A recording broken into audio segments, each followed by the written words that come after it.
So గుర్రం మీద అవి లుక్స్ అవన్నీ ఎలా బాగున్నాయి చాలా బాగున్నాయి. రామ్ చరణ్ కూడా గేమ్ చేంజర్ కూడా లుక్స్ కూడా బాగున్నాయి. గుర్రం మీద కూడా కొన్ని చూశాను నేను యాక్చువల్గా.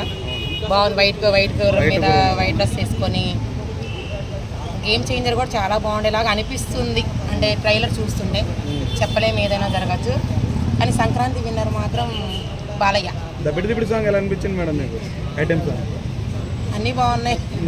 అంటే కొంచెం రోల్ అవుతుంది కదా, దాని మీద ఎక్కువ పడుతున్నాడు. బాలయ్య బాబు ఏది చేసినా కూడా ఎప్పుడు ట్రోల్ అవుతూనే ఉంటుంది. సాంగ్ పాడినా ట్రోల్ అవుతుంది, కానీ హిట్టే. అదే గ్రేట్ కదా. ఎలా ఉండబోతుంది మేడం సినిమా అయితే బాగుంటుంది అనుకుంటున్నాను. Compulsory super హిట్టే.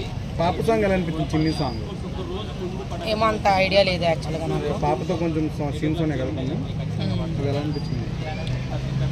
కంపల్సరీ ఏదైనా పండించగలరు. అసలుకి సీనియర్ మోస్ట్ సింహం అంటే ఎవరు అనుకున్నారు? నందమూరి బాలయ్య బాబు.